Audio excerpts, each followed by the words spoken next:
Bebop. Welcome to Artist Bebop number 47, where I take a timer, set it for 22 minutes, and ramble artistically. New year, new microphone. The past, I think, 2 videos, I've been having microphone issues. One time it was lost. And then the second time it just wasn't working right. It was time for a new one, so I'm happy. And it's funny going through that audio ordeal.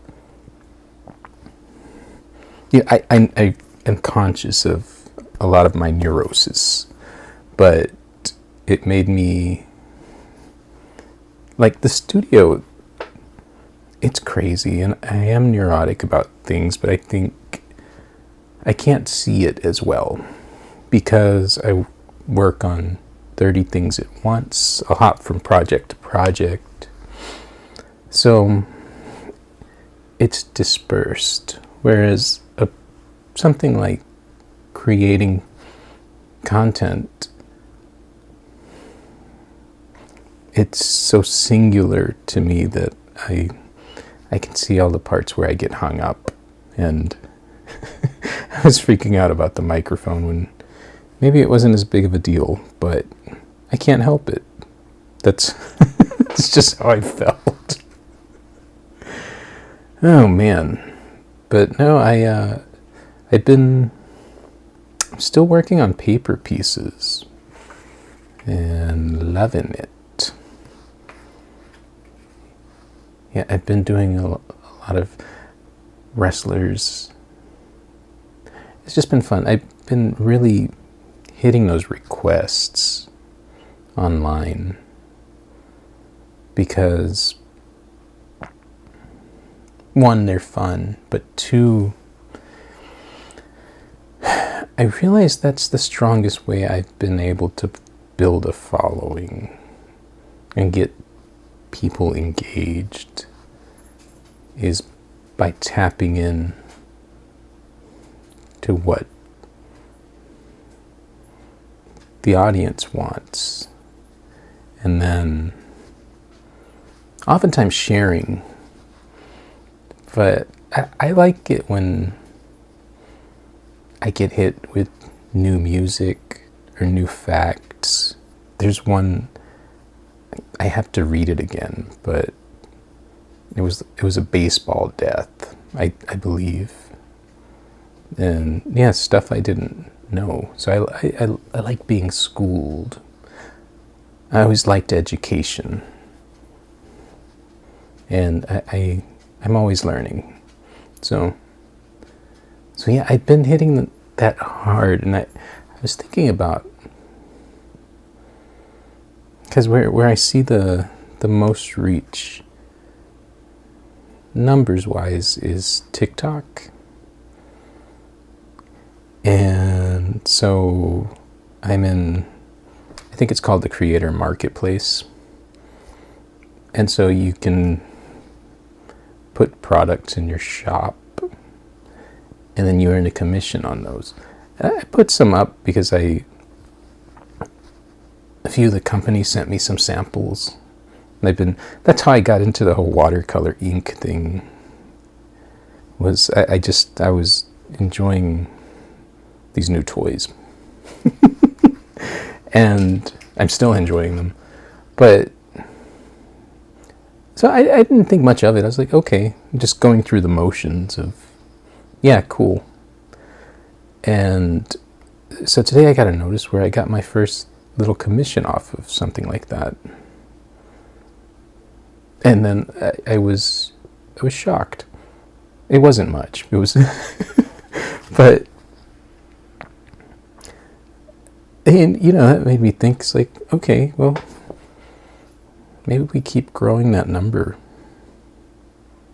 Because really all this is, as far as promotion of an individual's artwork, is attention. Yeah. And I've really gotten to a point with content that I'm not really sitting there looking at the numbers. On TikTok, I was, because after, I think you had to have like 10,000 to be able to go live. So that was something, and it's something I need to do more of. I just need to figure out how to, I don't know, make that more interesting for the audience. Because I sit there and draw sometimes, but, and I know like some people are watching, but I don't know. Maybe that's my hang up. Maybe I should just do it. Yeah, I've been watching stuff where people say you should just stream.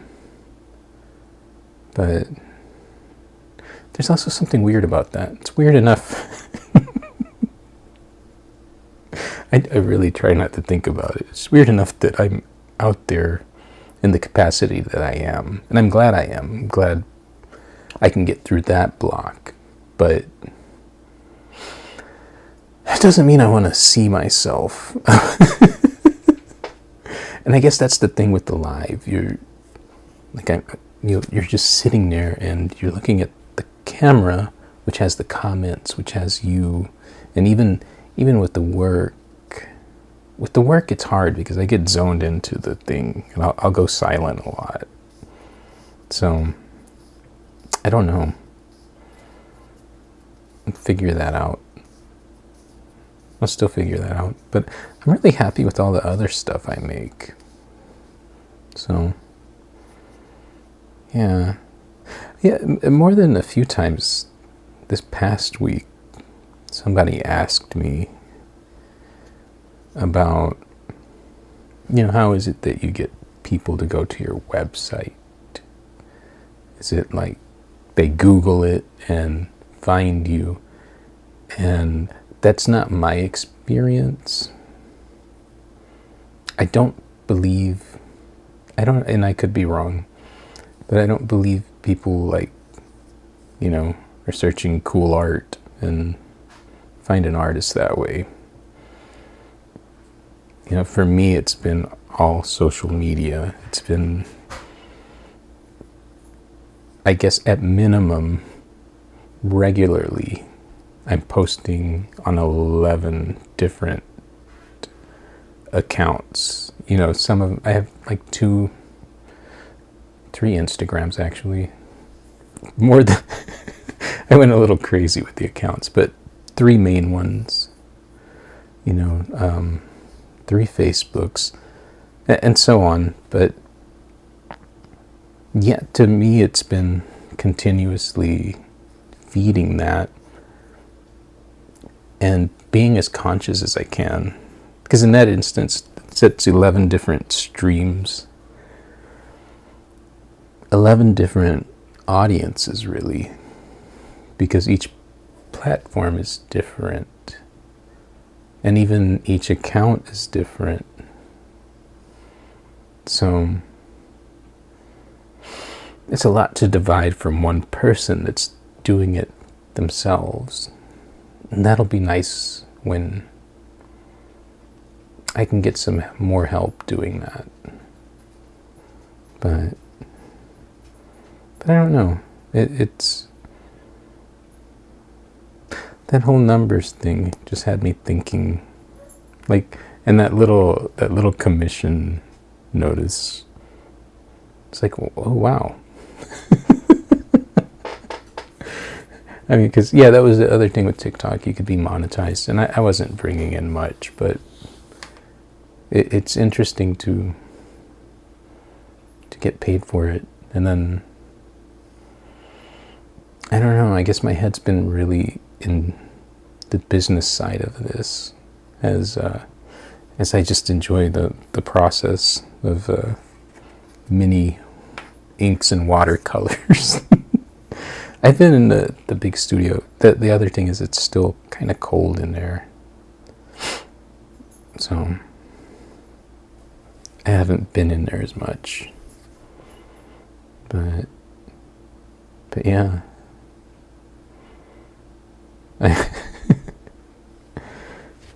Yeah, I enjoyed the last episode last year. Was I got to shoot it in daylight in my main room over there. That was cool. Instead of, it's only 1:20 today, so that's cool. But yeah. So, it feels later. It's an interesting week, I guess. So next week I'll do the ramble. Then it looks like the next night I'll have. I shouted him out last week at Crackerjack Minifigs on Instagram. So we'll be conversing. I'm excited because it's. I haven't done one of those since episode 25. So yeah, we'll see how that goes. I think it'll be good. I like what he's doing, and yeah, it's always inspiring conversations like that. That's what I miss about I guess live shows. It's mainly that community. For a while, there was a lot of online shows going. That was cool. And that was just as cool, actually, because it was so themed, usually. And even, yeah, the guys that reached out for the wrestling, I guess it's like a magazine project of art. That's pretty cool. So I'll probably make some friends through that project. But yeah, and the thing about like 11 accounts is, well, we'll take Instagram. It's El Santos World. It's just my main one, and I put everything on there, and that has its following. El Santos Baseball is more popular, and I wasn't thinking. I probably should have made it El Santos Sports, because I pretty much all sports. Sometimes music creeps in there if it's base like card related, but yeah, they have different vibes, but and so on. But then like Facebook, there's my personal Facebook, and then there's, which it's strange, and then there's the business one, and then Artist Bebop has one. But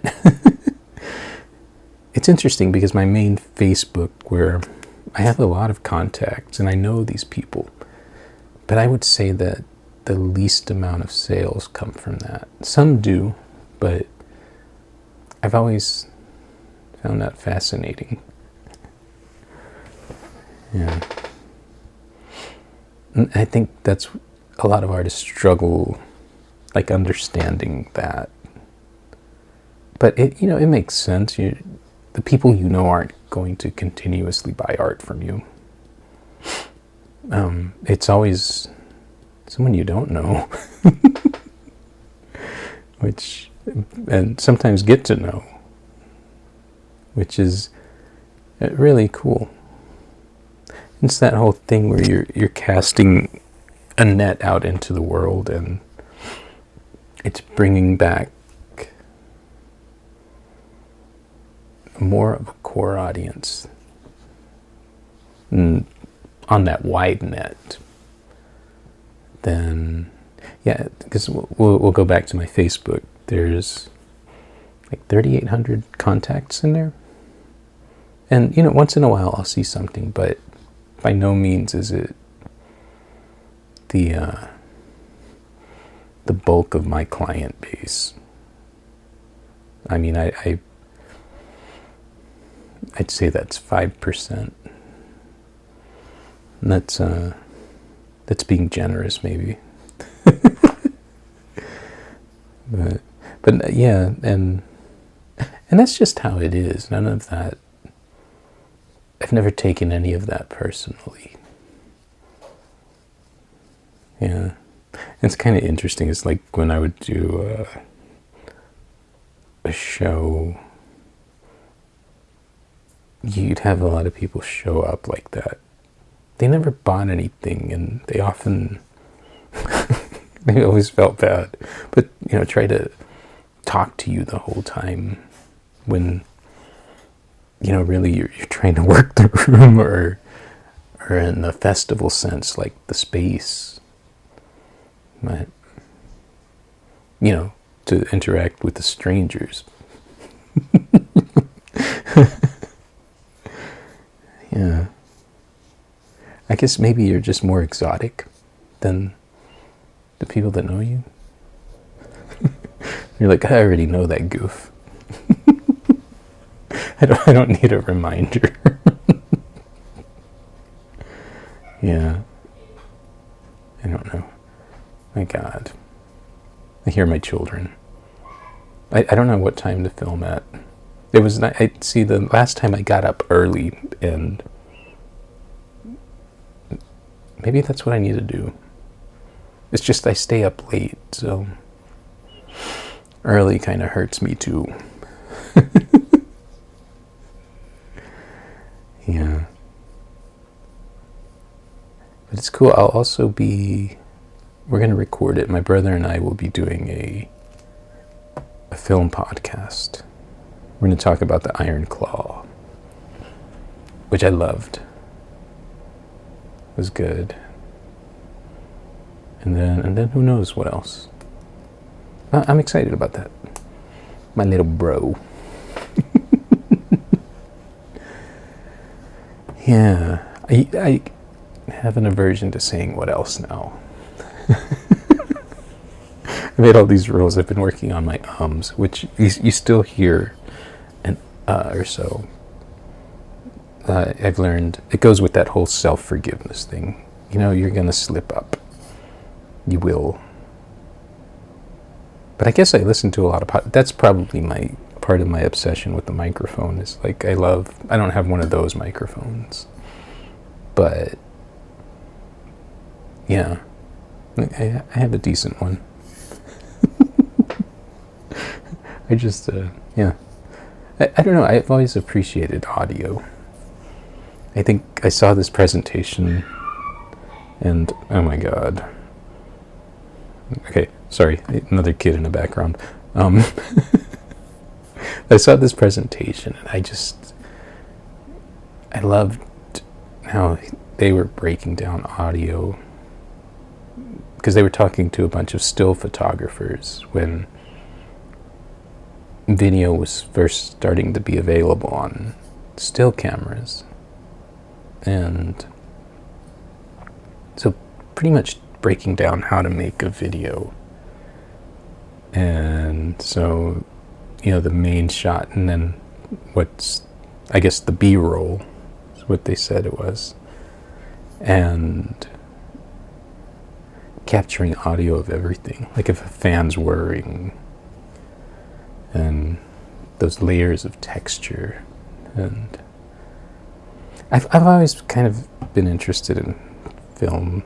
I love making my little time lapses, because especially over time they start to evolve, and little tricks and games. It's definitely its own art. Even content making. I've been thinking about the stuff that I consume versus not. And I think maybe that doesn't seem artistic, but it's thought out, and it is. It's,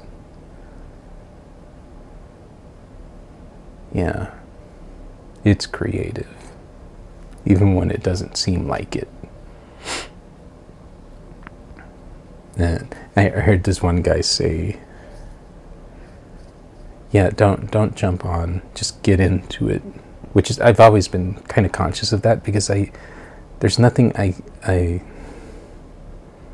get more annoyed at, especially being ADHD, going into a video. It's like, hey guys, before we get started, you've lost me. And if I scrub and you're still on that, I'm definitely out.